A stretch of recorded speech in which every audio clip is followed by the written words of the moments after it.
2014 में जब से मोदी सरकार सत्ता में आई, उससे टक्कर लेने वाला कोई दिखा ही नहीं। चुनाव दर चुनाव कांग्रेस गर्त में चली गई और बीजेपी का उदय प्रचंड तरीके से होता चला गया। इसी का नतीजा है कि मौजूदा वक्त में कांग्रेस पार्टी के साथ साथ जितने भी विपक्षी दल अपने आप को तुर्रम खां समझते हैं, उनमें से किसी भी मोदी और बीजेपी से टक्कर लेने का दम नहीं दिखता। तो सबसे बड़ा सवाल यह है कि आने वाले वक्त में कौन बीजेपी और मोदी शाह से टक्कर लेगा।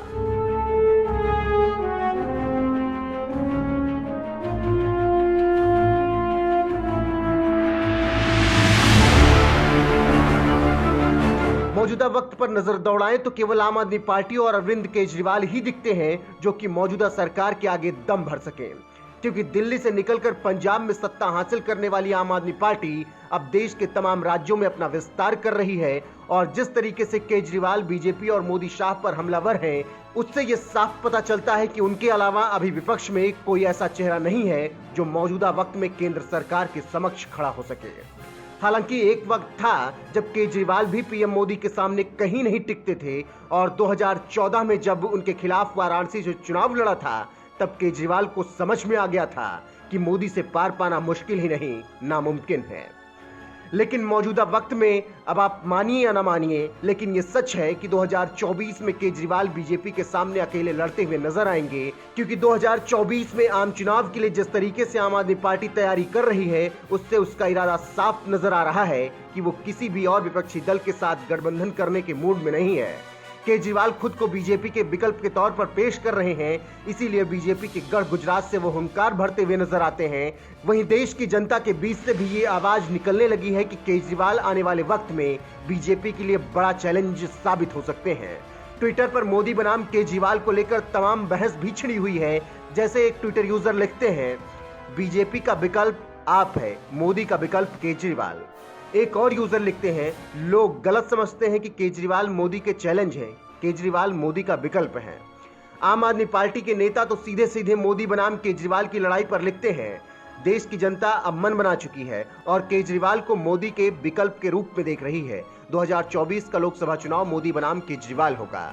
वहीं एक और यूजर का कहना है, बीजेपी के लिए चुनौती बन रही आप, मोदी को चैलेंज करेंगे अरविंद केजरीवाल। गुजरात में चुनाव होने वाले हैं जिसमें आम आदमी पार्टी को अपनी पकड़ बढ़ाना है।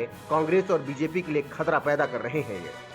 तो कुछ इस तरीके से ट्विटर पर केजरीवाल बनाम मोदी चल रहा है। वहीं पंजाब में जीत के बाद आम आदमी पार्टी जिस तरीके से दूसरे राज्यों में चुनाव लड़ने का ऐलान कर चुकी है, उससे उसका रुख साफ है। फिलहाल गुजरात चुनाव के लिए पार्टी ने पूरा जोर लगाया हुआ है और यहां पर शानदार प्रदर्शन करने के बाद आम आदमी पार्टी बीजेपी के लिए और ज्यादा मुश्किलें पैदा करने के लिए प्लान कर रही है। फिलहाल देखना होगा कि केजरीवाल और उनकी पार्टी आने वाले वक्त में कितना सफल हो पाती है।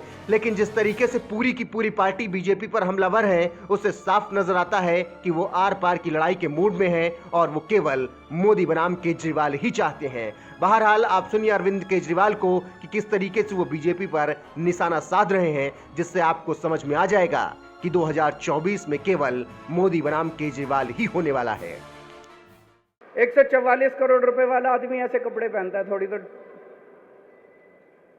और 144 करोड़ रुपए 1000 करोड़ रुपए खा गया होता तो घर में कुछ इधर उधर अलमारी में 1000, 2000, 10,000, 20,000, लाख, 2 लाख तो मिलते हैं। ढेला नहीं मिला इसके घर।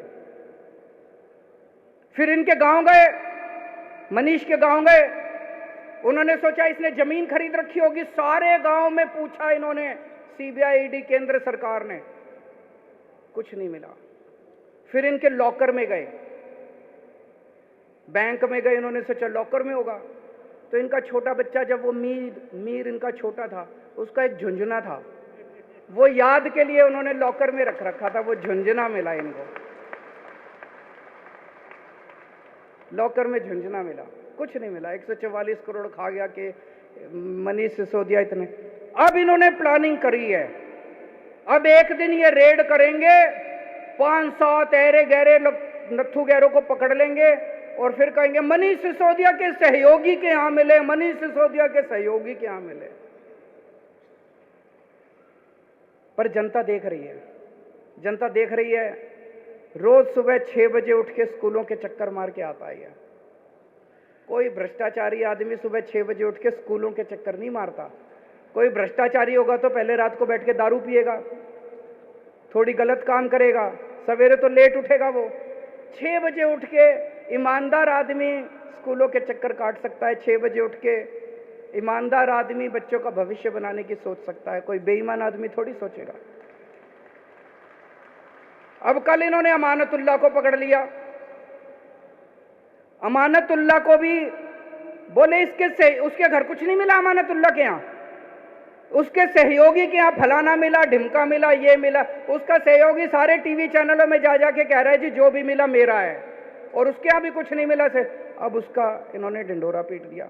तो अब मेरे को ये पता चला है इनका ऑपरेशन लोटस तो फेल हो गया।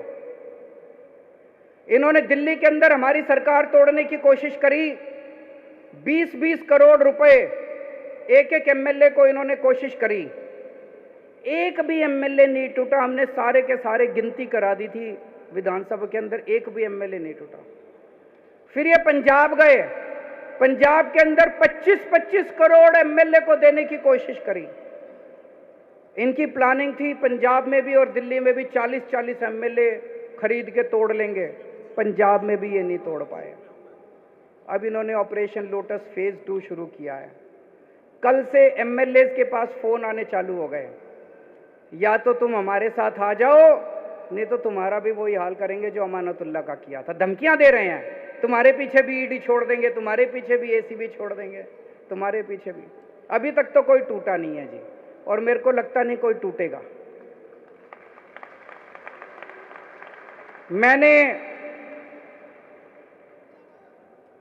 स्वतंत्रता संग्राम तो नहीं देखा था, मैंने आजादी की लड़ाई तो नहीं देखी थी, मैं स्वतंत्रता सेनानियों से तो नहीं मिला, लेकिन आज आम आदमी पार्टी का एक एक एमएलए जिस तरह से इनका सामना कर रहा है, मैं समझता हूं ये कोई हमारा एक एक एमएलए किसी स्वतंत्रता सेनानी से कम नहीं है। जिस तरह से इनके सामने मुकाबला कर रहा है, लालच का 25-25 करोड़ रुपए त्याग दिए, ईडी की धमकी का कोई फर्क नहीं पड़ रहा, सीबीआई की धमकी का कोई फर्क नहीं पड़ रहा, पैसे त्याग दिए। ये कोई छोटी बात नहीं है, आज के माहौल के अंदर कोई ये छोटी बात नहीं है। मैं सभी से ये कहना चाहता हूं, ये सबको जेल में डालेंगे। सतिंदर को डाल दिया, अमानतुल्लाह को डाल दिया, मनीष सिसोदिया को डालने की तैयारी चल रही है। इसके बाद कैलाश गहलोत का नंबर है, उसके यहाँ भी रेड होने वाली है। कई एमएलए जेल जाएंगे। एक चीज बस ध्यान रखना, 3 से 4 महीने जेल जाने के लिए तैयारी कर लो, फिर ये आपका कुछ नहीं बिगाड़ सकते। अपने अपने घर में बोल दो।